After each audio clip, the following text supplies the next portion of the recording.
이 나라는 처음부터 모든 것이 미국에 막혀 있었습니다. 석유 한 방울 나지 않고 우라늄 한 톨 캐낼 수 없는 나라. 핵연료를 만들려면 미국의 허락을 받아야 하고 핵폐기물 처리마저 또다시 승인을 기다려야 하는 나라. 바로 대한민국입니다. 전 세계의 모든 전문가들은 확신했죠. 대한민국은 영원히 미국의 그늘에 있을 것이다. 여러분, 하지만 말입니다. 결국 한국이 그것을 가졌습니다. 미국이 단 한 번도 타국에 쉽게 넘긴 적 없는 그것. 우라늄 농축, 그리고 사용 후 핵연료 재처리 권한. 이것이 무엇을 의미하는지 아십니까? 한국은 핵은 없지만 핵을 가진 나라가 된 겁니다. 한국은 무슨 근거로 이런 당당한 요구를 할 수 있었을까요? 도대체 무엇이 미국마저 고개를 끄덕이게 만든 걸까요? 이야기 시작하기 전에 좋아요와 구독 버튼 가볍게 한번 눌러주시면 저 감동 이야기 서은비에게 정말 따뜻한 격려가 됩니다. 지금 어디에서 이 영상을 시청하고 계신지 아래 댓글에 나눠주세요. 결국 한국이 핵을 품었습니다. 미국이 제일 아껴둔 그 카드 말입니다. 미국이 수십 년 동안 철저히 막아온 우라늄 농축과 사용 후 핵연료 재처리 권한. 전 세계에서 일본조차 제한된 범위 안에서만 허용받았던 민감 기술을 한국이 미국과의 협상에서 사실상 합의해낸 것입니다. 이는 단순한 기술 문제가 아닙니다. 핵 없는 핵보유국이라는 새로운 지위를 열어젖힌 역사적 전환점이자 국가적 위상의 도약입니다. 이제 세계는 묻습니다.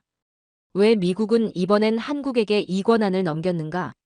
저는 리차드 호크입니다. 미 육군 장성 출신이죠. 주한미군에서 5년간 근무했고 걸프전과 아프가니스탄에서 실전을 지휘했습니다. 은퇴 후엔 미국 전략국제문제연구소에서 한미동맹과 핵 억제력, 동아시아 안보를 연구하고 있습니다. 그날 아침은 평범했습니다. 워싱턴 DC 제 사무실에서 한반도 정세 보고서를 검토하고 있었죠. 커피 한 잔과 함께 뉴스를 켜놨는데 갑자기 화면에 한국의 외교부 장관이 나타났습니다. 처음엔 별다른 관심이 없었습니다. 또 다른 외교 발언이겠거니 했죠. 하지만 그 다음 순간 제 귀를 의심했습니다. 한국도 농축과 재처리를 할 수 있게 합의했다. 커피컵이 손에서 미끄러져 책상에 쏟아졌습니다. 20년 넘게 핵비 확산을 연구해온 저에게 이 말은 그냥 뉴스가 아니었습니다. 이건 지각 변동이었습니다. 농축과 재처리라는 기술이 얼마나 민감한지 아십니까? 이건 핵무기와 평화적 원자력 사이의 경계선입니다. 우라늄을 20%까지 농축하면 연구용 원자로에 90% 이상 농축하면 핵무기에 사용할 수 있죠. 그 사이의 기술적 격차는 생각보다 크지 않습니다. 바로 그 때문에 미국은 1970년 핵확산 방지 조약 이후 50여 년간 이 기술을 철저히 통제해왔습니다. 동맹국이라도 예외는 없었죠. 독일도, 일본도, 심지어 캐나다까지도 제약을 받아왔습니다. 즉시 펜타곤의 동료에게 전화를 걸었습니다. 마이크, 지금 뉴스 봤어? 한국이 농축 권한 받는다는 게 사실이야? 리차드, 우리도 확인 중이야. 하지만 조 장관이 직접 발언한 걸 보면 거의 확실해. 국무부가 난리 났어. 어떤 식으로? 다들 당황하고 있어. 이런 건 사전 조율이 있어야 하는 건데 갑자기 공개적으로 발표가 나온 거잖아. 전화 너머 목소리가 당황스러워했습니다. 그럴만했죠. 미국이 그토록 철저히 관리해온 영역을 한국이 뚫었다는 건 상상도 못한 일이었으니까요. 저는 즉시 관련 자료들을 뒤지기 시작했습니다. 기존 한미 원자력 협정을 다시 펼쳐봤죠. 2015년에 개정된 협정에도 분명히 써 있었습니다. 한국은 20% 미만의 저농축 우라늄조차 미국의 사전 승인 없이는 생산할 수 없다고. 사용 후 핵연료 재처리는 더 엄격했습니다. 건식 재처리 공동 연구만 허용될 뿐이었죠. 그런데 이제 그 금고의 열쇠를 한국이 받게 됐다는 겁니까? 문득 주한미군 시절이 떠올랐습니다. 2012년 제가 용산 기지 작전 참모로 근무할 때였죠. 한국 외교부 관계자와 회의를 했는데 그분이 조심스럽게 꺼낸 말이 있었습니다. 장군님, 우리나라 사용 후 핵연료 저장 시설이 곧 한계에 다다를 것 같습니다. 언제쯤 재처리가 가능해질까요? 당시 저는 이렇게 답했습니다. 그건 워싱턴에서 결정할 문제입니다. 시간이 좀 걸리겠지만 절차를 따라야죠. 그때 그분의 표정을 지금도 기억합니다. 실망스러우면서도 뭔가 다른 계획을 세우는 듯한 눈빛이었죠. 지금 생각해보니 그때부터 한국은 이미 준비하고 있었던 게 아닐까요? 조 장관의 발언을 다시 들어봤습니다. 관세 협상이 끝나면 최종 합의문에 반영될 것입니다. 이 말에 진짜 의미가 보였습니다. 이건 요청이 아니라 통보였습니다. 한국이 미국에게 우리는 이미 결정했다. 당신들이 따라오기만 하면 된다고 말하고 있는 거였죠. 한국의 원전 규모가 어느 정도인지 아십니까? 현재 24기의 원전이 가동 중입니다. 전 세계 6위 규모죠. 이 원전들에서 나오는 전력이 한국 전체 전력의 30%를 담당합니다. 그런데 이 원전들에서 나오는 사용 후행 연료를 어떻게 처리할지에 대한 결정권이 한국에 없었다는 게 말이 됩니까? 더 심각한 건 시간의 문제였습니다. 한국의 사용 후행 연료 저장 시설이 5년 내에 포화 상태가 될 것이라는 전망이 나와 있었거든요. 만약 재처리 문제가 해결되지 않으면 한국은 원전 가동을 멈춰야 할 수도 있었습니다. 30%의 전력을 잃는다는 게 어떤 의미인지 상상해 보세요. 경제가 마비될 수도 있는 상황이었죠. 뉴스는 계속 이어졌습니다. 국제사회의 반응이 쏟아져 나왔죠. 일본 언론들이 발끈했고 중국 외교부는 우려를 표명했습니다. 유럽의 핵 전문가들은 당혹스러워했습니다. 오후가 되자 워싱턴 전체가 술렁였습니다. 국무부에서는 긴급회의가 소집됐고 펜타곤에서는 분석팀이 구성됐습니다. 백악관에서도 국가안보보좌관이 직접 나서서 상황을 점검하기 시작했죠. 제게도 전화가 쏟아졌습니다. 리차드, 이게 도대체 어떻게 된 일이야? 사전에 아무 조율이 없었다고? 한국이 언제부터 이렇게 공격적으로 나오기 시작했지? 이제 한국을 어떻게 다뤄야 하는 거야? 모두가 같은 당황감을 드러내고 있었습니다. 하지만 저는 점점 다른 생각이 들기 시작했습니다. 한국이 아랍에미리트에 원전을 수출했던 걸 떠올려 봤습니다. 2009년 바라카 원전 수주 당시만 해도 한국이 원전을 수출한다고 하며 의아해했던 기억이 납니다. 그런데 지금은 어떻습니까? 바라카 원전이 성공적으로 가동되고 있고 한국형 원전 기술이 세계적으로 인정받고 있습니다. 한국원자력연구원의 파이로 프로세싱 기술도 마찬가지였습니다. 미국과 공동 연구 형태로 시작했지만 어느새 한국이 독자적인 기술 역량을 갖추게 됐죠. 어쩌면 이건 당연한 수순이었을지도 모릅니다. 한국은 이미 기술적으로 준비가 된 상태였던 거죠. 저녁 무렵 한국 전문가들과 긴급 화상회의를 했습니다. 참석자는 국무부 동아시아 태평양 담당관, CIA 분석관, 그리고 몇몇 연구소 전문가들이었습니다. 이제 한국을 어떻게 봐야 할까요? 국무부 담당관이 던진 질문에 회의실이 조용해졌습니다. CIA 분석관이 먼저 입을 열었습니다. 기술적으로는 이미 준비가 돼 있었습니다. 문제는 정치적 결단이었는데 이번에 그걸 해낸 거죠. 그럼 이제 한국을 핵보유 가능국으로 분류해야 하는 건가요? 아닙니다. 한국은 핵무기를 만들 의도가 없어 보입니다. 하지만 그때 제가 말했습니다. 핵 없는 핵보유국이 탄생한 거죠. 모든 시선이 저에게 집중됐습니다. 무슨 뜻이죠, 장군님? 한국은 핵무기는 만들지 않지만 핵무기를 만들 수 있는 모든 기술과 재료를 합법적으로 확보하게 됩니다. 이건 새로운 형태의 억제력이에요. 20년 넘게 연구해왔지만 이런 순간은 처음이었습니다.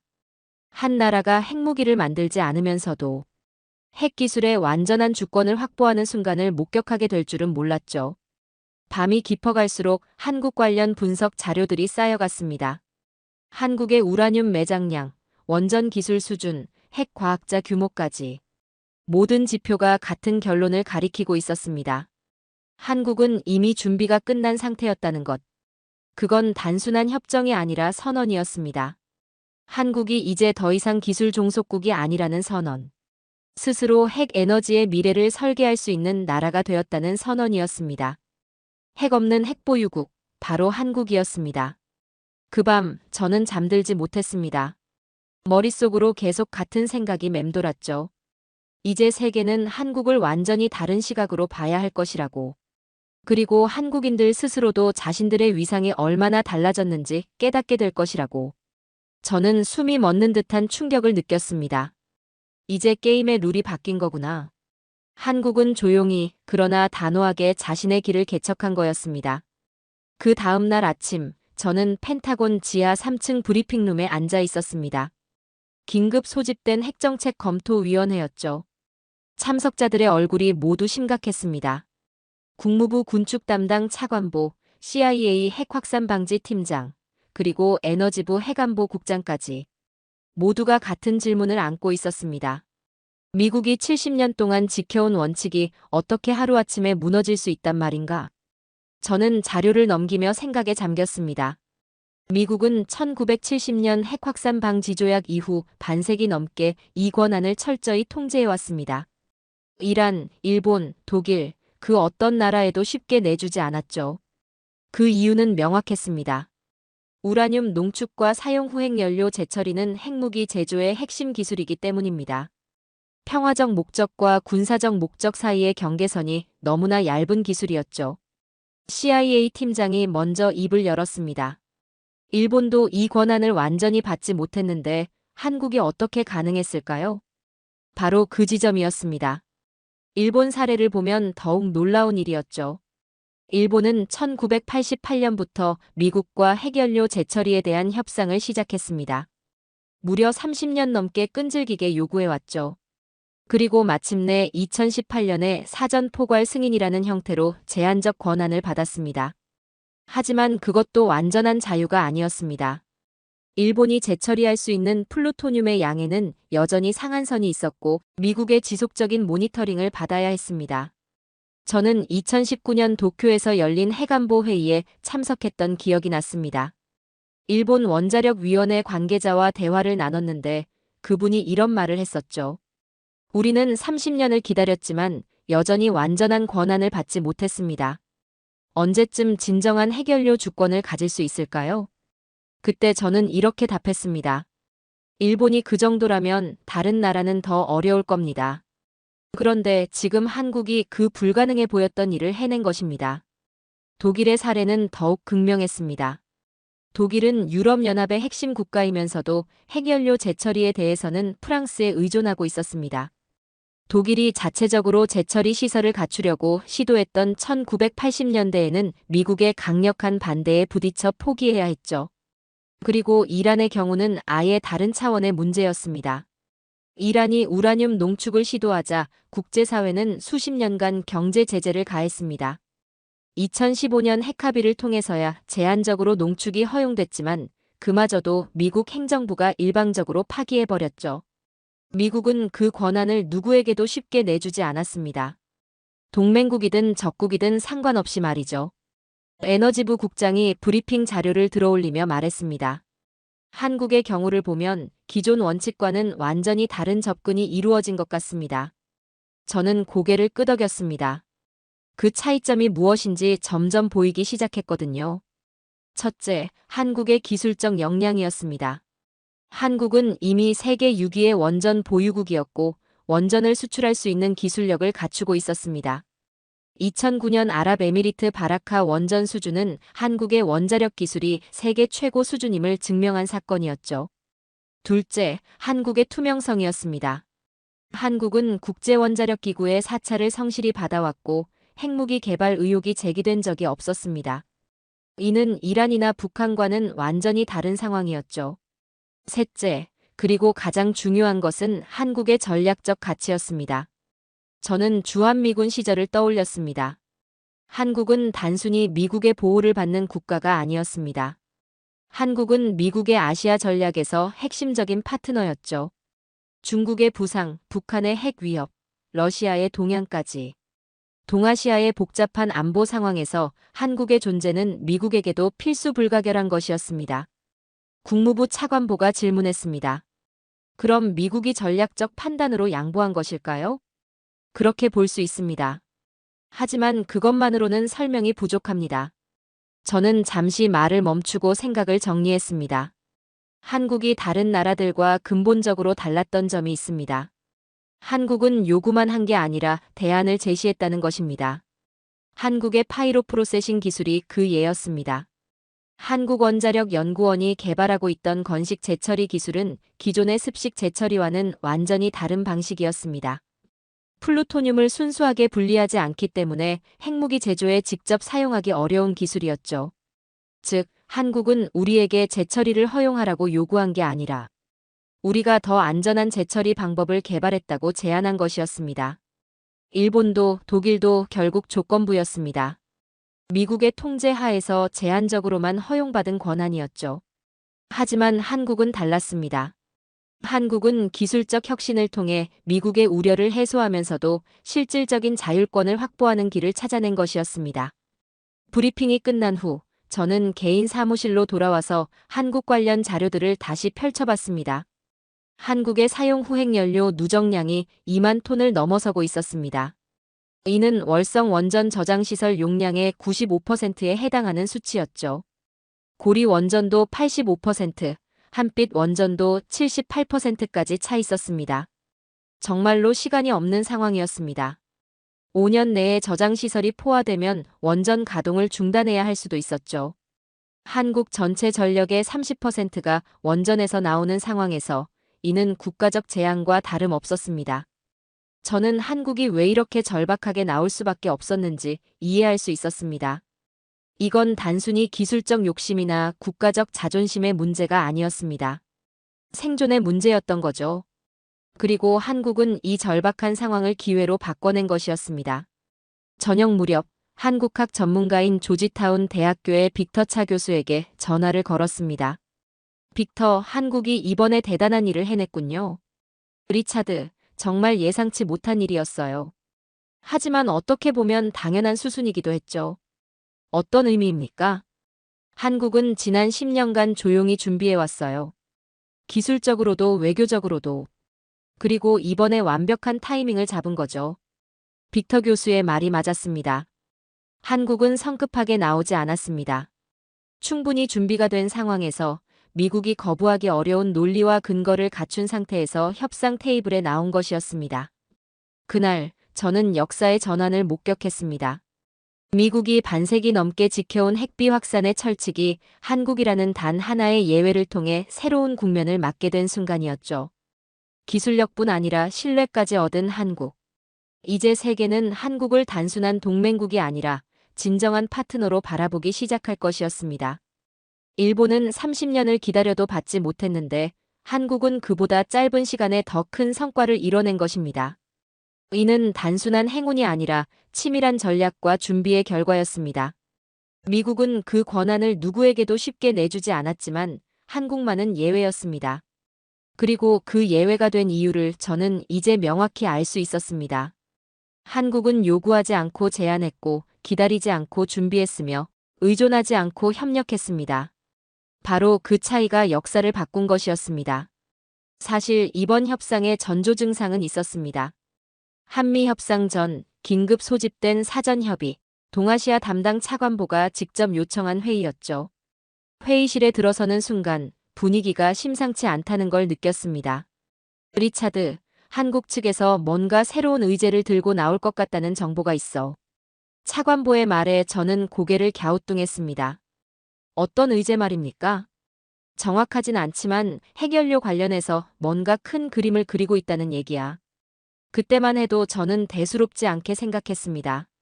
아마 기존 협정의 일부 조항을 조정하자는 정도의 제안이겠거니 했죠.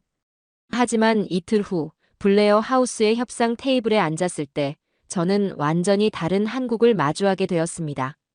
협상 테이블은 예상보다 긴장감이 흘렀습니다. 한국 측 수석 대표는 조현 외교부 장관이었고 미국 측은 토니 블링컨 국무장관이 직접 나섰습니다.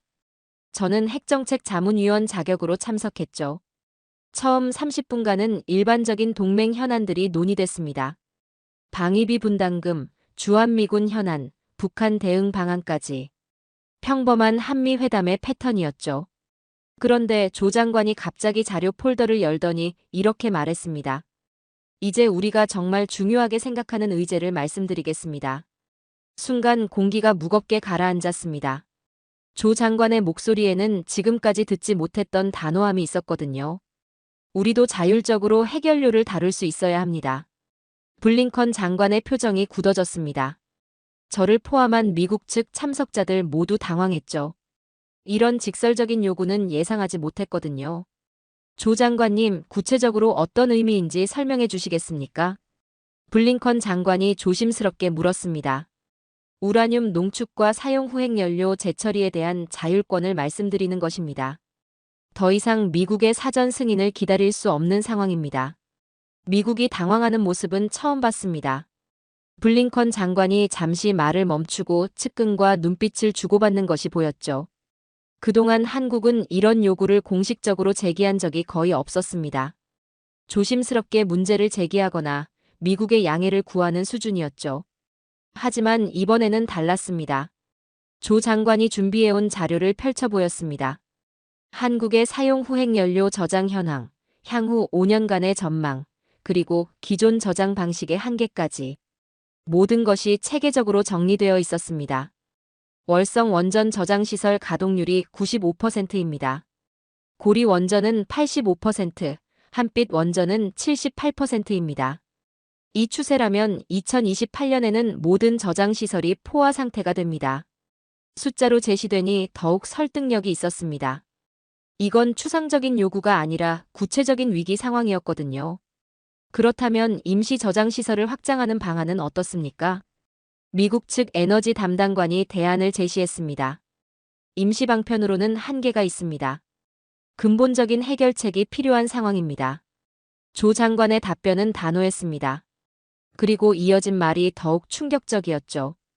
우리는 이미 파이로 프로세싱 기술을 상당 수준까지 개발했습니다. 안전성과 투명성도 국제원자력기구로부터 인정받고 있습니다. 이제 이 기술을 실용화할 시점입니다. 이젠 우리가 요구하는 쪽이었습니다. 한국이 미국에게 이렇게 해달라고 말하는 상황이 온 것이었죠. 저는 주한미군 시절을 떠올렸습니다. 2010년대 초반 한국 정부 관계자들과 회의할 때면 그들은 항상 조심스러워했습니다. 이런 요청을 드려도 될까요? 미국 측 입장에 무리가 되지 않을까요? 그런 한국이 지금은 완전히 달라져 있었습니다. 블링컨 장관이 잠깐 휴식을 제안했습니다. 미국 측 내부 협의가 필요하다는 이유였죠. 별도 회의실에서 긴급 논의가 시작됐습니다. 참석자들의 표정이 모두 심각했습니다. 이건 예상치 못한 상황이야. 한국이 언제부터 이렇게 공격적으로 나오기 시작했지? 아무래도 사전 조율이 부족했던 것 같습니다. 한국 측의 진짜 의도를 파악하지 못했어요. 그렇다면 이 요구를 어떻게 처리해야 할까? 모두가 답을 찾지 못하고 있었습니다. 기존의 매뉴얼로는 해결할 수 없는 상황이었거든요. 저는 이때 깨달았습니다. 이 협상은 그냥 경제 문제가 아니라는 것을. 한국이 주권을 요구하고 있다는 것을 말이죠. 30분 후 협상이 재개됐습니다. 블링컨 장관이 신중하게 입을 열었습니다. 한국 측의 요구를 충분히 이해합니다. 하지만 이는 매우 민감한 사안이라 신중한 검토가 필요합니다. 물론입니다. 하지만 시간적 여유가 많지 않다는 점도 고려해 주시기 바랍니다. 조 장관의 답변에는 여전히 단호함이 있었습니다.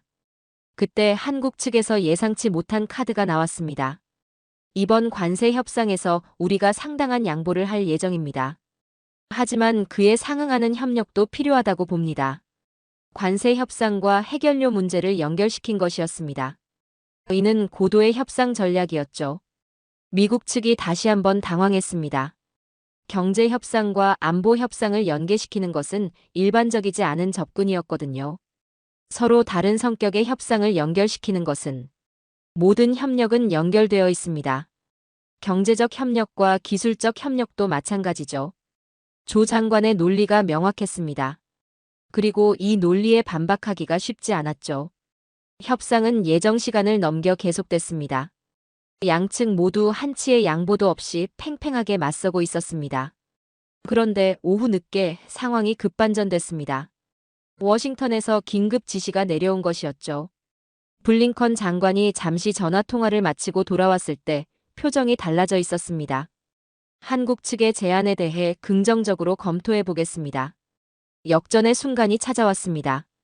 미국이 한국의 요구를 사실상 수용한 것이었죠.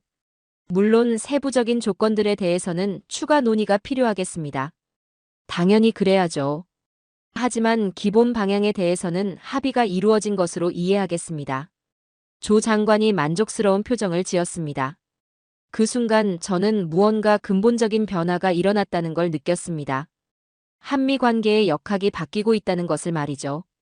협상이 끝나고 나서 미국 측 내부 검토 회의가 다시 열렸습니다. 도대체 무슨 일이 벌어진 거야? 왜 갑자기 방향이 바뀐 거지? 위에서 지시가 내려왔어. 한국의 요구를 수용하는 쪽으로 가라고. 이유는 뭔데? 전략적 판단인 것 같아. 한국을 잃는 것보다는 양보하는 게 낫다는 계산이겠지. 모두가 어리둥절해했습니다. 하지만 결과는 명확했죠. 미국이 한국에게 전례 없는 양보를 한 것이었습니다. 그날 밤 저는 호텔에서 하루 종일의 일들을 정리해 보았습니다. 한국이 협상 테이블에서 보여준 모습은 과거와 완전히 달랐습니다. 조심스럽게 요청하는 대신 당당하게 요구했고, 기다리는 대신 주도했으며 양해를 구하는 대신 조건을 제시했습니다. 더욱 놀라운 것은 미국이 그 요구를 받아들였다는 사실이었습니다. 이는 한국의 전략적 가치를 미국이 얼마나 높게 평가하고 있는지를 보여주는 증거였죠. 그리고 저는 깨달았습니다. 이제 더 이상 약자의 협상이 아니라는 것을. 한국이 미국과 대등한 위치에서 협상할 수 있는 나라가 되었다는 것을 말이죠. 협상 테이블을 뒤집지 않고도 승리할 수 있다는 것. 그것이 바로 진정한 외교력이었습니다. 한국의 핵연료 자율권 합의 소식이 공개되자 국제사회의 반응은 즉각적이었습니다. 그리고 그 반응들은 한국이 얼마나 큰 일을 해냈는지를 역설적으로 증명해주고 있었죠. 가장 먼저 들끓은 곳은 일본이었습니다. 한국 관련 소식이 나온 지 불과 몇 시간 만에 도쿄의 주요 언론들이 일제히 반발하기 시작했거든요. 저는 그날 오후 도쿄의 한 연구소 동료로부터 전화를 받았습니다. 리차드, 지금 일본이 완전히 발칵 뒤집혔어.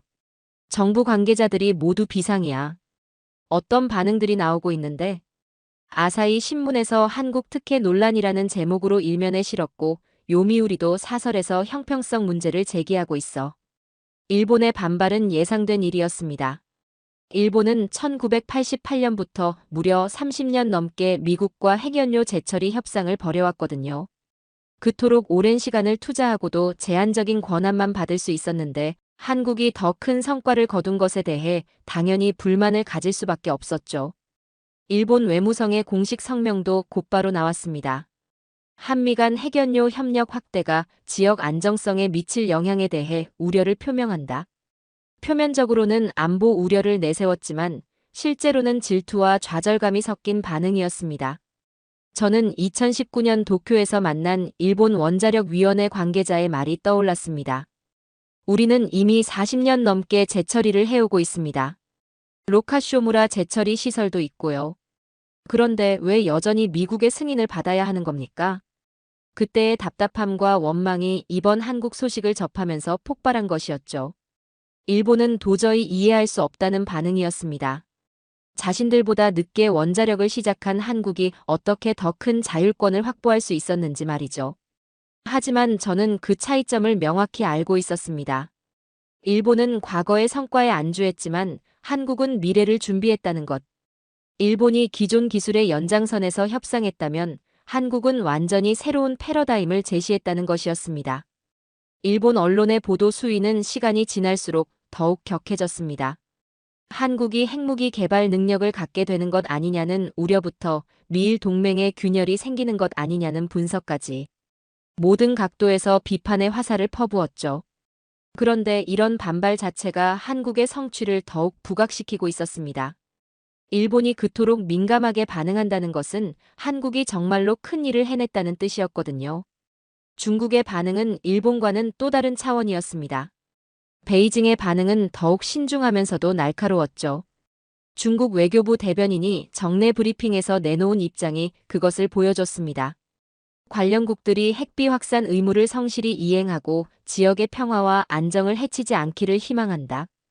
표현은 절제되어 있었지만 그 속에는 강한 경계심이 담겨 있었습니다.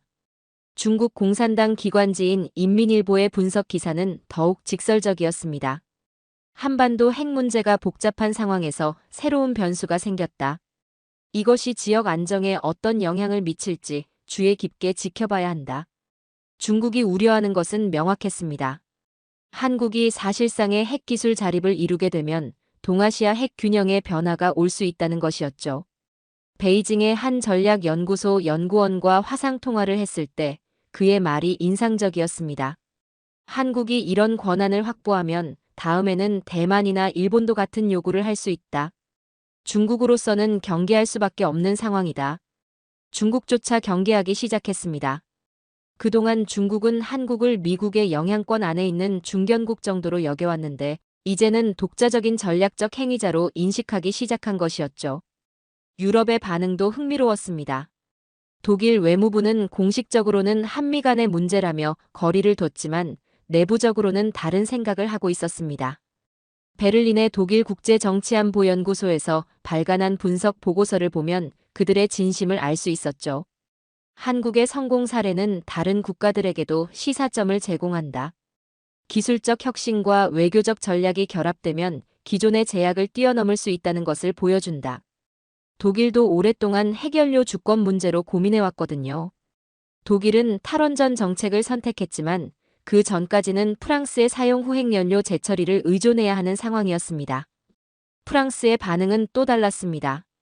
프랑스는 이미 핵연료 재처리 기술을 보유하고 있어서 직접적인 타격은 없었지만 한국의 성공이 자신들의 기술 독점에 균열을 낼 수 있다고 우려했습니다.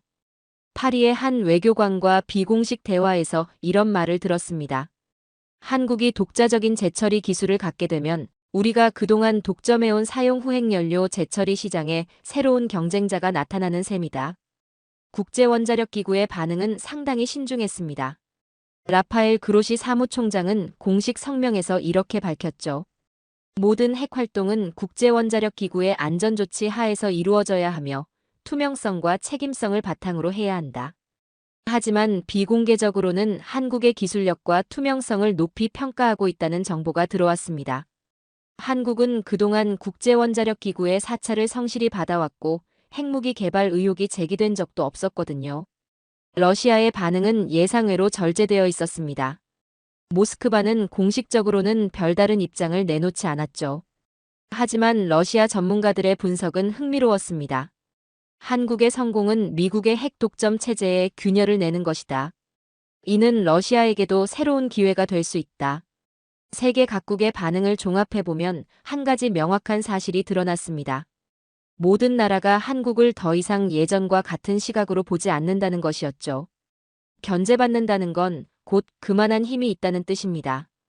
일본의 분노도 중국의 경계도 유럽의 관심도 모두가 한국이 이제 무시할 수 없는 존재가 되었다는 것을 의미했습니다. 특히 일본의 반응이 가장 상징적이었습니다. 그들의 분노는 우리의 성취를 더욱 빛나게 했습니다. 30년간 못 받은 것을 한국이 받았다는 사실이 그들에게는 큰 충격이었죠. 하지만 저는 일본의 좌절을 이해할 수 있었습니다. 그들은 과거의 방식에 매몰되어 있었거든요. 기존 기술의 개선과 양적 확대에만 집중했지 근본적인 패러다임 변화를 추구하지 않았습니다. 반면 한국은 완전히 다른 접근을 했습니다. 파이로 프로세싱이라는 혁신적 기술을 통해 안전성 문제를 해결하면서도 실질적인 자율권을 확보하는 길을 찾아낸 것이었죠. 중국의 경계심도 마찬가지였습니다. 중국이 한국을 경계한다는 것은 한국을 동등한 전략적 경쟁자로 인정한다는 뜻이었습니다. 더 이상 미국의 부속물이 아니라 독자적인 판단과 행동이 가능한 나라로 본다는 의미였죠. 이제 세계는 한국을 달리 보기 시작했습니다. 기술 종속국에서 기술 선진국으로, 수동적 동맹국에서 능동적 파트너로, 지역 국가에서 글로벌 플레이어로 위상이 바뀐 것이었습니다. 한국은 이제 국제적으로 잠재적 핵보유국으로 인정받았습니다. 핵무기는 없지만 언제든 핵무기를 만들 수 있는 기술적, 재료적 조건을 갖춘 나라로 분류되기 시작한 것이죠. 이는 엄청난 변화였습니다. 핵 확산 방지 조약 체제 하에서 이런 위상을 인정받은 나라는 극소수에 불과했거든요. 일본도 완전히 이 범주에 들어가지는 못했는데 한국이 그 문턱을 넘어선 것이었습니다. 국제사회의 견제와 우려, 그리고 질투와 경계심. 이 모든 반응들이 하나의 메시지를 전달하고 있었습니다. 한국이 이제 진짜 강국이 되었다는 것을. 그리고 그 강국의 힘은 무력이 아니라 기술과 외교에서 나온다는 것을요. 한국이 이 전례 없는 협상 성과를 거둘 수 있었던 비밀을 알고 싶으셨나요? 저는 협상이 끝난 후 몇 주 동안 그 답을 찾기 위해 깊이 파고들었습니다. 그리고 마침내 깨달았죠. 한국의 진짜 무기는 외교력이나 경제력이 아니었습니다. 바로 과학기술력이었습니다. 한국은 말이 아닌 기술로 증명했습니다. 미국을 협상 테이블에 앉게 만든 것도, 일본을 질투하게 만든 것도, 중국을 경계하게 만든 것도 모두 한국의 과학기술 역량 때문이었죠. 하지만 이 놀라운 성취가 하루아침에 이루어진 것은 아니었습니다. 저는 한국 원자력 기술의 뿌리를 찾아 1970년대로 거슬러 올라가 보았습니다. 1978년 고리 1호기가 가동을 시작했을 때 한국은 기술 이전조차 제대로 받지 못한 상태였습니다. 미국 웨스팅하우스에서 원자로를 들여왔지만 핵심 기술은 블랙박스 그대로였죠. 한국 기술진들은 겉모습만 보고 내부 원리를 추측해야 하는 상황이었습니다. 우리 손으로 원자력을 다뤄보자. 그때 한국의 과학자들이 품었던 꿈이었습니다. 장인순 박사, 이민아 박사, 한인석 박사 같은 분들이 선구자 역할을 했죠. 이분들은 해외에서 원자력학을 공부하고 돌아와 한국 원자력의 기초를 놓았습니다. 석유 한 방울 나지 않는 나라에서 에너지 자립은 생존의 문제였습니다.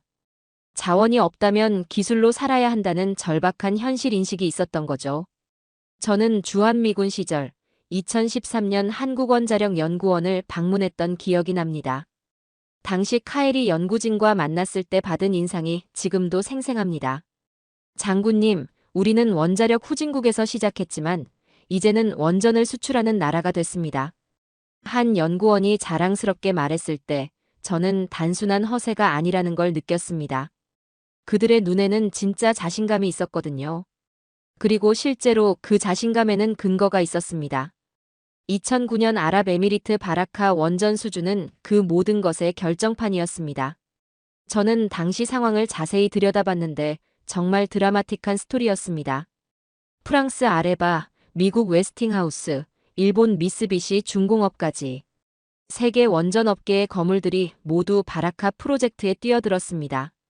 처음 한국이 입찰에 참여한다고 했을 때 경쟁사들의 반응은 대수롭지 않게 여기는 수준이었습니다. 한국이 원전을 수출한다고? 아직 이르지 않나? 프랑스 아레바의 한 임원이 했다는 말입니다. 일본 미쓰비시 관계자도 비슷했죠. 한국은 우리 기술을 바탕으로 원전을 운영하고 있는 나라 아닌가? 수출은 시기상조다.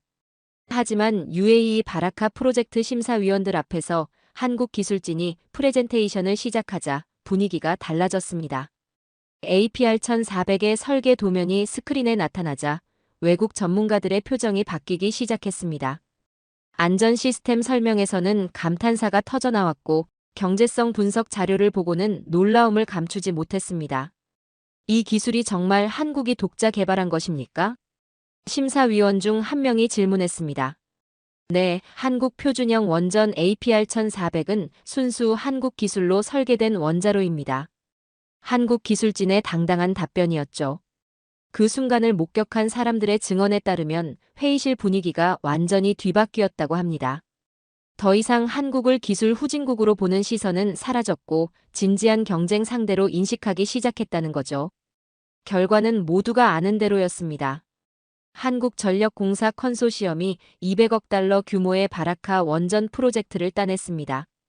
세계가 수입하는 원전을 만든 나라, 바로 한국이 된 순간이었죠.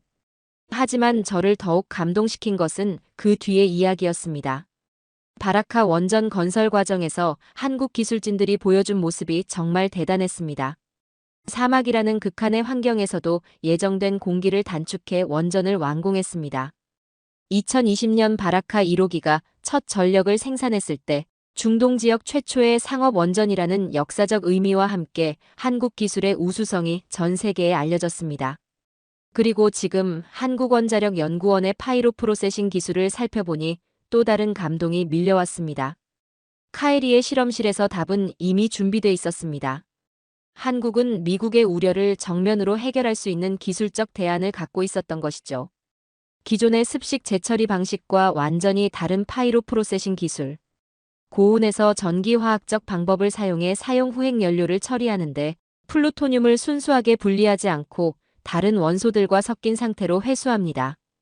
이건 기존 재처리의 안전성 문제를 근본적으로 해결한 혁신 기술입니다.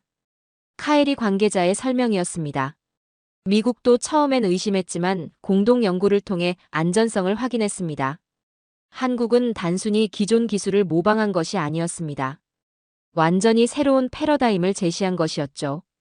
저는 1970년대 고리 1호기 건설 현장의 사진을 다시 들여다봤습니다. 아무것도 모르는 상태에서 외국 기술자들을 따라다니며 배우던 한국 기술진들의 모습이 보였습니다. 그리고 2020년 바라카 원전에서 당당하게 기술 지도를 하고 있는 한국 기술진들의 모습과 비교해봤습니다. 50년 만에 일어난 기적이었습니다. 기술 종속국에서 기술 수출국으로, 배우는 나라에서 가르치는 나라로, 모방하는 나라에서 창조하는 나라로 변신한 것이었죠. 우리는 조용히 착실히 준비해온 나라였습니다. 한국 과학자들의 말이 가슴에 와 닿았습니다. 정말로 한국은 조용히 준비해왔습니다. 자원이 부족하다는 절박함을 원동력으로, 기술만이 살 길이라는 신념으로 50년간 축적해온 역량이었습니다. APR 1400 원전의 기술적 세부 사항을 살펴보니 더욱 놀라웠습니다. 능동형 안전 시스템과 피동형 안전 시스템을 모두 갖춘 이중 안전 설계. 후쿠시마 사고 이후 전 세계가 주목하는 안전 기술을 한국이 먼저 완성한 것이었습니다. 심지어 미국 원전보다도 더 안전하고 효율적이라는 평가를 받습니다. 미국 원자력 규제위원회조차 APR 1400의 안전성을 공식 인정했습니다. 미국의 최신 원전 설계 기준을 모두 충족할 뿐만 아니라 일부 분야에서는 기준을 초과하는 성능을 보인다고 평가했죠. 건설 비용과 운영 비용에서도 경쟁력을 보였습니다. 미국의 AP1000과 비교해도 건설 기간은 더 짧고 건설 비용은 더 저렴하며 발전 효율성은 더 높았습니다. 석유 한 방울 나지 않는 나라가 어떻게 살아남을 것인가? 그 답을 한국은 기술로 제시한 것이었습니다. 핵무기는 없지만 그보다 위험한 기술을 가진 나라. 한국에 대한 이런 표현이 나오는 이유를 이제 알 수 있었습니다. 한국은 파괴의 기술이 아니라 창조의 기술로 무장한 나라였습니다. 우라늄 농축 기술, 재처리 기술, 원전 설계 기술, 핵연료 제조 기술. 한국은 핵무기 제조에 필요한 모든 기술적 요소를 평화적 목적으로 보유하게 되었습니다. 이는 새로운 형태의 억제력이었죠. 실제 무기는 없지만 언제든 무기를 만들 수 있다는 잠재력 자체가 강력한 전략적 자산이 되는 것이었습니다. 저는 1970년대 한국 과학자들이 꿈꿨던 우리 손으로 원자력을 다루자는 소망이 이렇게 장대한 결실로 맺어진 것을 보며 가슴이 뭉클해졌습니다. 자원 없는 나라의 기술 철학. 기술만이 살 길이라는 절박한 현실인식. 그것이 반세기에 걸친 불굴의 의지로 세계 최고의 기술을 만들어낸 것이었습니다. 우린 무기가 아니라 과학으로 길을 열었습니다. 이 말이 한국의 모든 것을 설명해 주는 것 같았습니다. 한국은 군사력으로 위협하지 않았습니다. 경제력으로 압박하지도 않았습니다. 오직 과학기술의 우수성으로 세계를 설득했습니다. 그리고 그 설득은 완벽했습니다. 미국도 국제사회도 한국의 기술력을 인정할 수밖에 없었던 거죠. 이 순간 저는 진정한 힘을 보았습니다. 총칼이 아닌 지식으로, 위협이 아닌 협력으로, 파괴가 아닌 창조로 세상을 바꾸는 힘을 말이죠. 한국의 과학이 바로 그런 힘이었습니다. 그리고 그 힘이 한국을 핵없는 핵보유국이라는 새로운 지위로 끌어올린 것이었습니다. 과학이 무기였습니다. 한국이 선택한, 그리고 한국이 완성한 가장 강력한 무기였습니다. 하지만 한국의 핵연료 자율권 확보 과정에는 단순히 기술적 성취만이 있었던 것이 아닙니다. 그 협상 테이블 밑에는 훨씬 더 복잡하고 민감한 안보 이슈들이 얽혀 있었거든요. 저는 점점 깨닫기 시작했습니다. 이 협상에는 군사적 그림자가 드리워져 있다는 것을 말이죠. 핵권한 협상이 본격화되던 시점을 다시 돌이켜보면 한미 관계에는 여러 갈등 요소들이 동시에 존재하고 있었습니다. 트럼프 대통령의 끊임없는 방위비 분담금 인상 요구, 전략적 유연성을 둘러싼 이견, 그리고 주한미군의 역할, 재정의 문제까지. 저는 문득 이런 생각이 들었습니다. 어쩌면 이 모든 군사적 압박들이 한국의 핵연료 자율권을 막기 위한 일종의 방패막이었을 수도 있다는 생각 말이죠. 2018년부터 시작된 트럼프 행정부의 방위비 협상을 되돌아보면 그 강도가 전례 없이 강했습니다. 기존 협정보다 10배나 많은 방위비를 요구하면서 이런 말까지 나왔죠. 한국이 충분한 방위비를 지불하지 않으면 주한미군 철수도 고려하겠다. 이 발언이 나왔을 때 저는 워싱턴에 있었습니다. 펜타곤 내부의 반응을 직접 목격할 수 있었죠. 합동참모본부 회의실에서 긴급 논의가 열렸을 때 참석자들의 표정이 심각했습니다. 트럼프의 발언이 나온 직후였거든요. 이건 협상용 발언이겠지? 한 장성이 조심스럽게 물었습니다.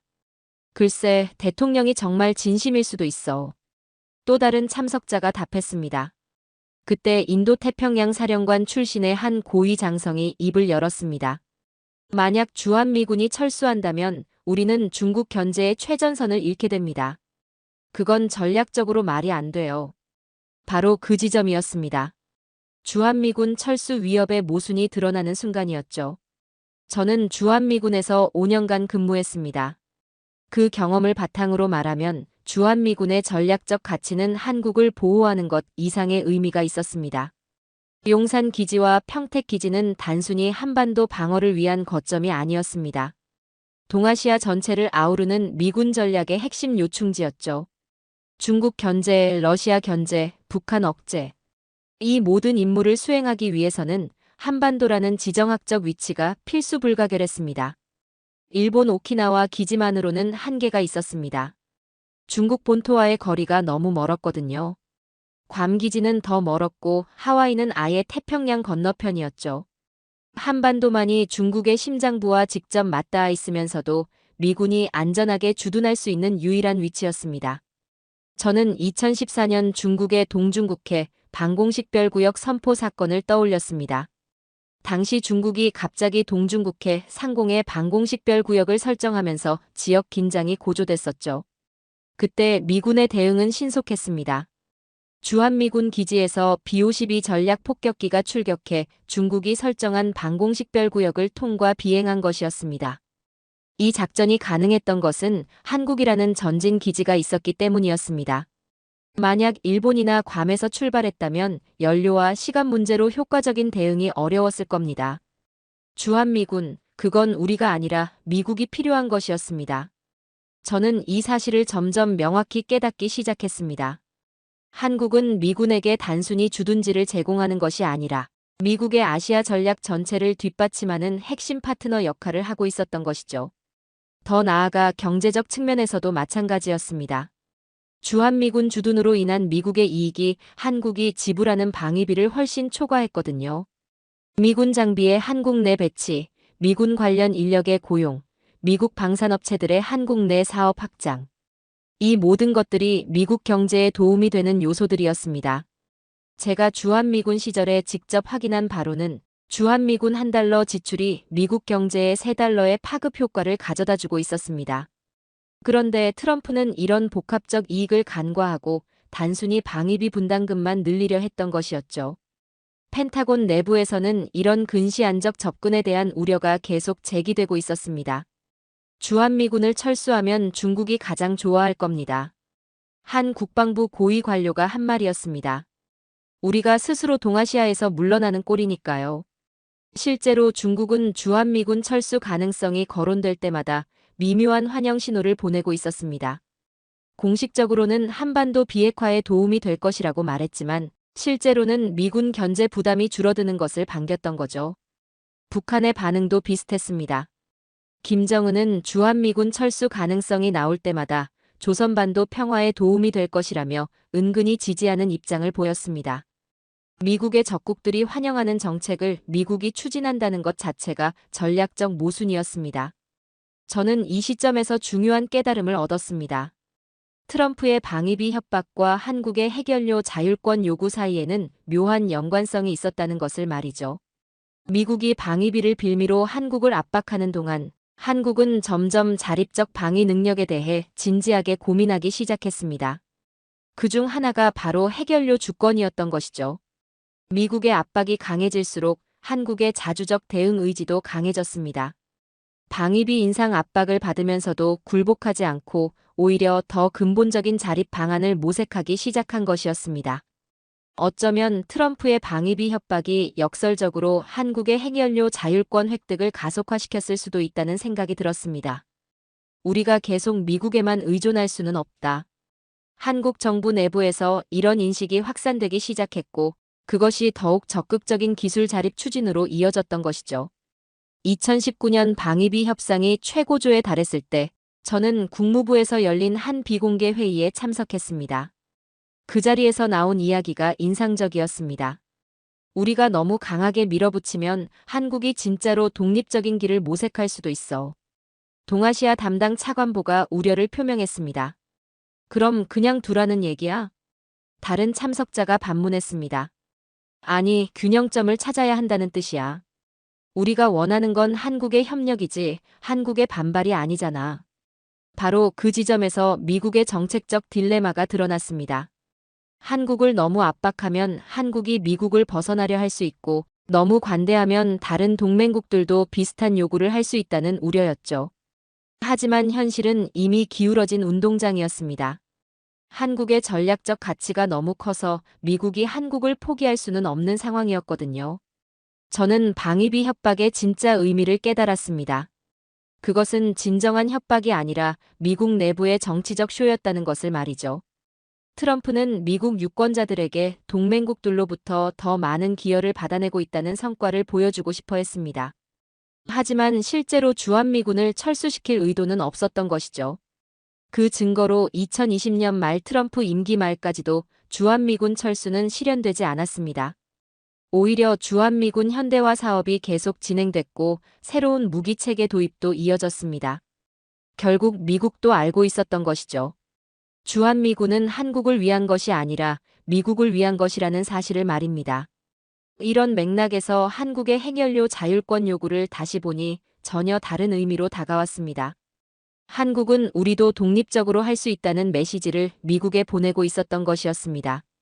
방위비 압박을 받는 상황에서도 굴복하지 않고 오히려 더 근본적인 자립 능력을 갖추겠다는 의지의 표현이었던 거죠.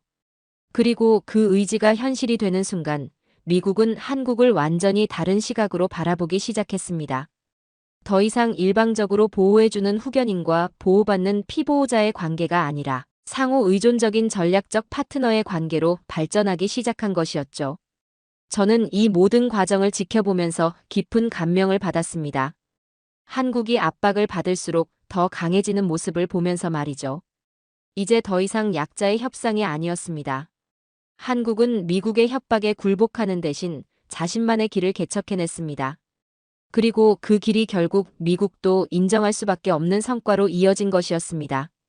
주한미군이라는 군사적 그림자 속에서 시작된 갈등이 결국 한국의 핵연료 주권 확보라는 역사적 성취로 귀결된 것. 이는 단순한 우연이 아니라 한국의 전략적 사고와 의지의 결과였습니다. 미국이 압박하면 할수록 한국은 더욱 독립적이 되었고 더욱 독립적이 될수록 미국에게는 더욱 소중한 파트너가 된 것이었습니다. 역설적이지만 이것이 진정한 동맹의 발전 과정이었습니다.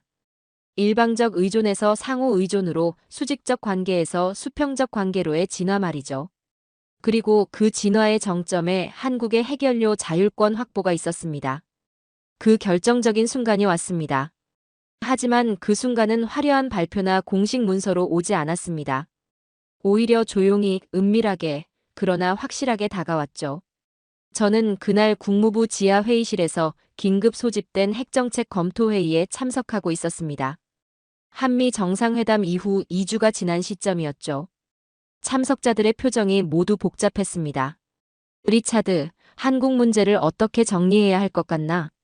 동아시아 담당 차관보가 저에게 직접 물었습니다. 무슨 의미입니까? 큰 틀에서 합의는 이루어진 것 같은데 공식화를 어떻게 해야 할지 고민이야. 그 말을 듣는 순간 저는 무슨 일이 벌어졌는지 깨달았습니다. 합의는 이루어졌습니다. 하지만 아직 공식적인 문서는 없었습니다. 미국 정부 내부에서 마지막 조율이 진행되고 있었던 것이죠.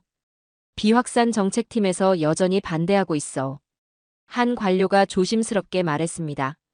그들은 이번 결정이 핵 확산 방지 조약 체제에 균열을 낼 수 있다고 우려하고 있어.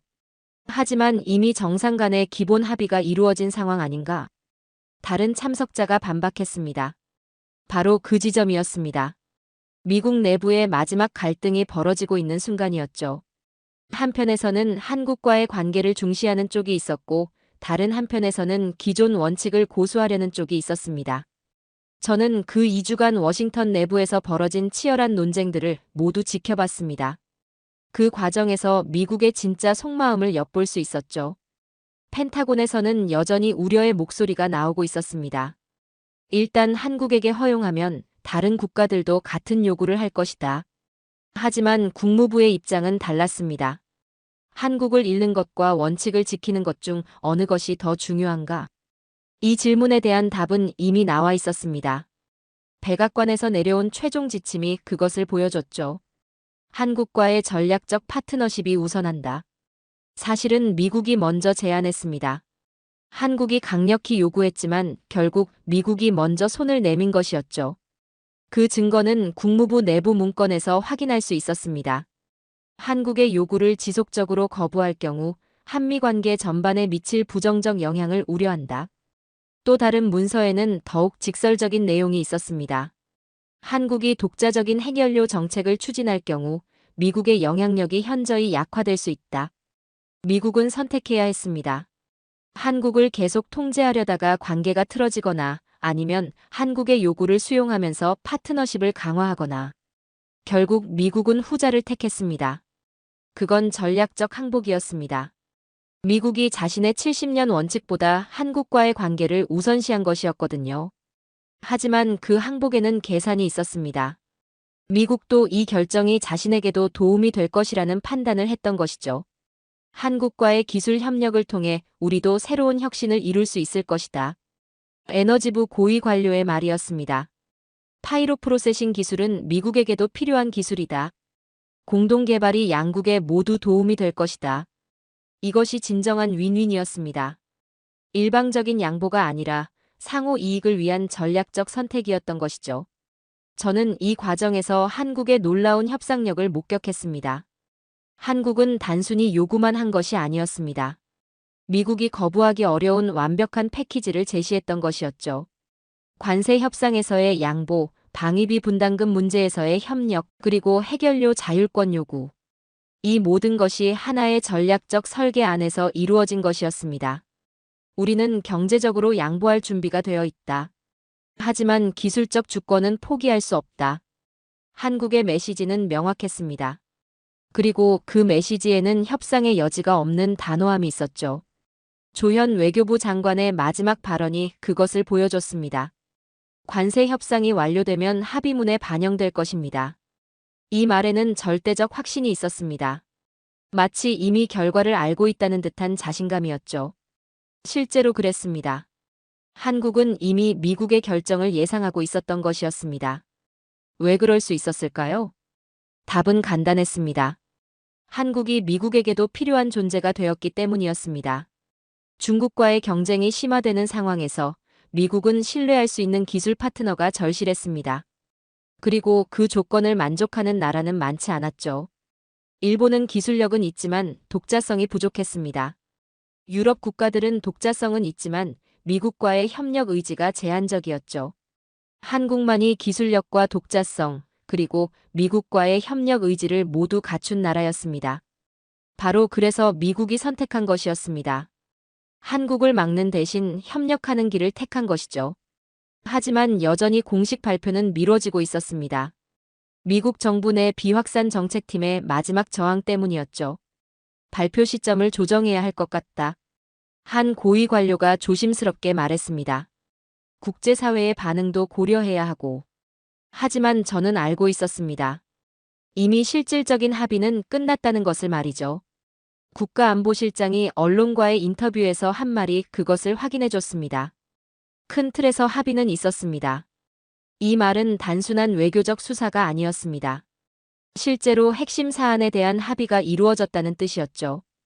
비록 공식 문서는 아직 없었지만 정치적 결정은 이미 내려진 상태였습니다.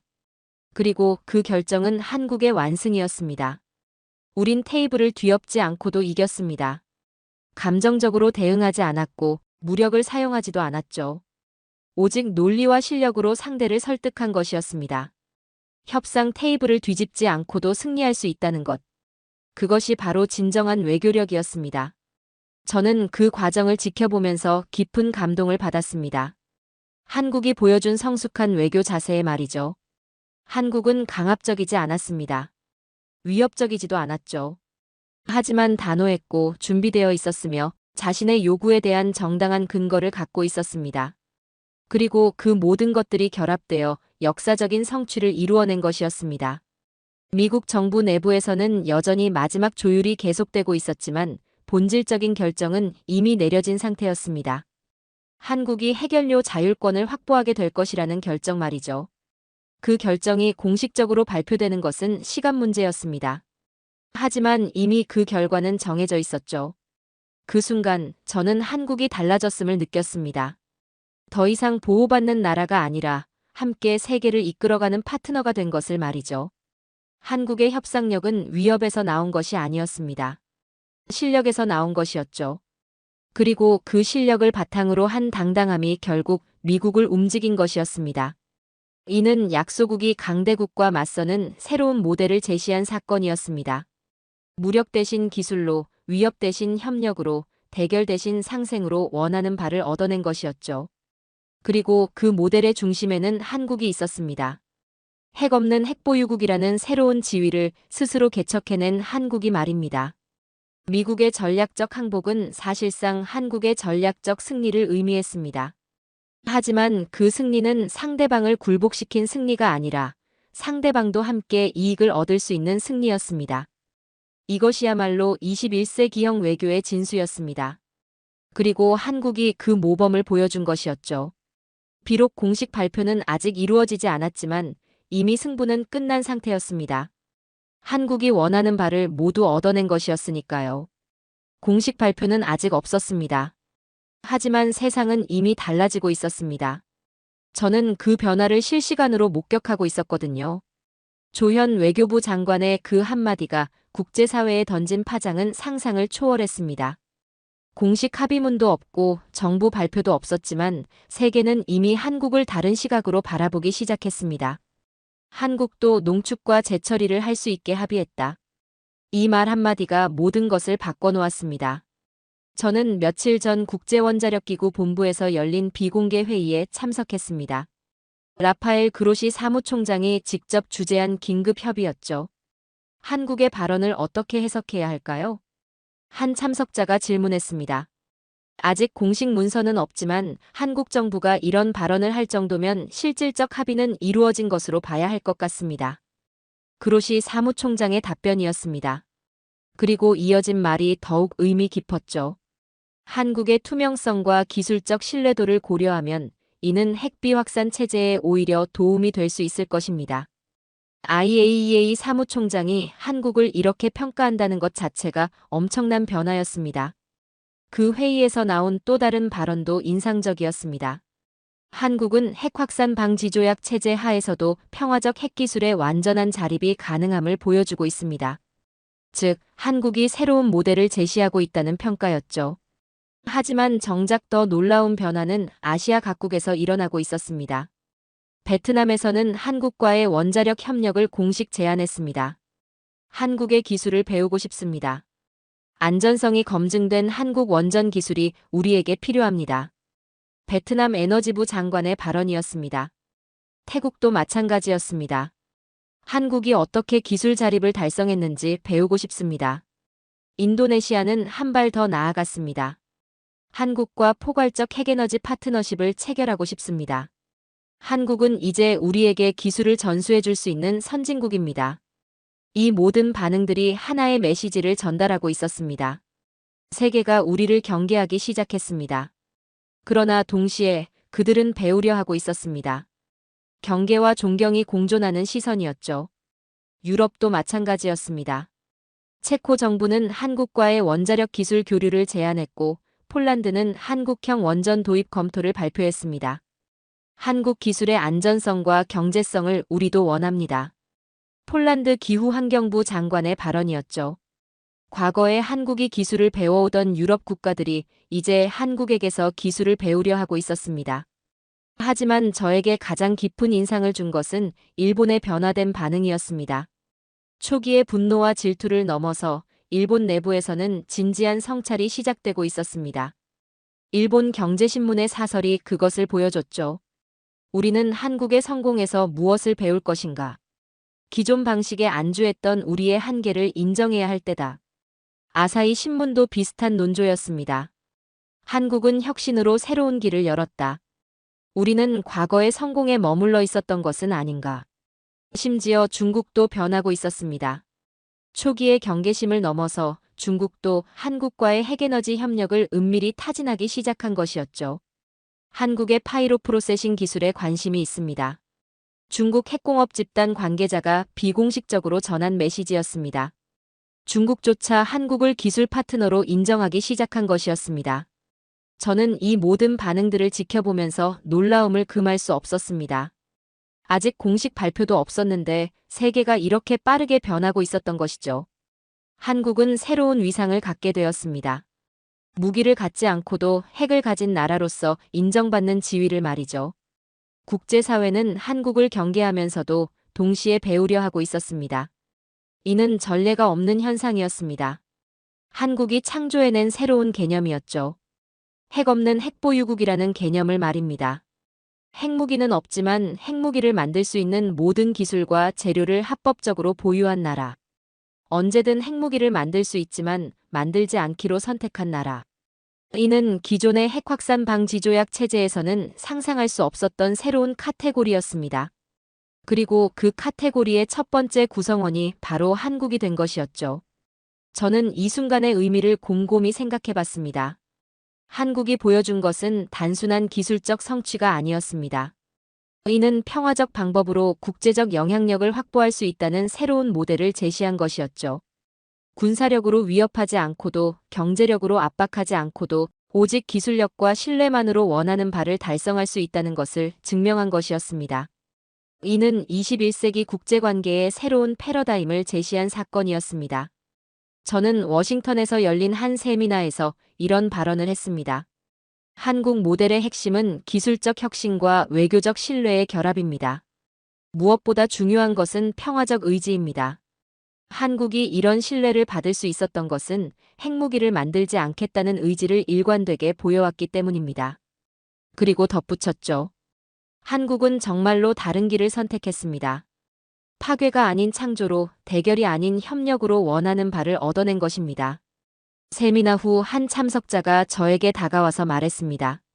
장군님, 한국을 보면서 감동받았습니다. 저런 식으로도 강국이 될 수 있다는 것을 처음 알았어요. 저도 그 감정에 동감했습니다. 핵은 없지만 우린 핵을 가진 나라입니다. 무기는 없지만 무기보다 강력한 것을 손에 넣은 것이었죠. 그것은 바로 존경이었습니다. 세계의 존경, 국제사회의 신뢰, 그리고 미래 세대를 위한 모범이었습니다. 이제 그 어떤 나라도 한국을 기술 후진국이라 부를 수 없습니다. 한국은 기술 선진국의 반열에 올라섰을 뿐만 아니라 새로운 기술 패러다임을 제시하는 혁신 국가가 된 것입니다. 이제 세계가 한국을 배우려 합니다. 한국의 성공 비결을 알고 싶어 하고 한국의 기술을 도입하고 싶어 합니다. 한국은 스스로 길을 열었습니다. 누구의 도움도 받지 않고 오직 자신의 의지와 노력만으로 새로운 경지에 도달한 것이었습니다. 저는 이 모든 변화를 지켜보면서 깊은 감명을 받았습니다. 한 나라가 이렇게 아름답게 성장할 수 있다는 것. 무력이 아닌 지혜로, 위협이 아닌 협력으로, 파괴가 아닌 창조로 세상을 바꿀 수 있다는 것. 한국이 바로 그런 나라였습니다. 이 순간 저는 눈물이 났습니다. 한국이 보여준 성취에 대한 감동이었죠. 한국은 핵 없는 핵보유국 시대를 열었습니다. 그리고 그 시대의 첫 번째 주인공이 된 것이었죠. 아직 공식 발표는 없습니다. 하지만 이미 세계는 변했습니다. 한국을 보는 시각이 완전히 달라진 것이죠. 저는 이제 확신합니다. 한국은 핵 없는 핵보유국입니다. 무기로 협박하지 않아도 한국은 그만한 힘을 가진 나라가 되었습니다. 과학과 외교 그리고 전략으로 얻어낸 권한은 단순한 기술 승리가 아니라 국가적 자존심의 증명이었습니다. 세계는 이제 한국을 다시 바라봅니다. 그들의 시선은 경계와 동시에 존경입니다. 한국은 스스로 길을 열었고 이제는 핵 없는 핵 억제력이라는 새로운 시대의 문을 활짝 열어젖혔습니다. 한국의 이야기는 여기서 끝이 아닙니다. 이제 시작입니다. 새로운 시대의 새로운 모델로서 한국이 세계에 보여줄 것들이 더 많이 남아있기 때문입니다. 그리고 그 모든 것의 시작점이 바로 지금, 이 순간이었습니다. 과학과 외교 그리고 전략으로 얻어낸 권한은 단순한 기술 승리가 아니라 국가적 자존심의 증명이었습니다. 세계는 이제 한국을 다시 바라봅니다. 그들의 시선은 경계와 동시에 존경입니다. 한국은 스스로 길을 열었고 이제는 핵 없는 핵 억제력이라는 새로운 시대를 말해야 합니다. 한 나라가 이렇게 아름답게 성장할 수 있다는 이야기를 끝까지 함께 해주셔서 감사합니다.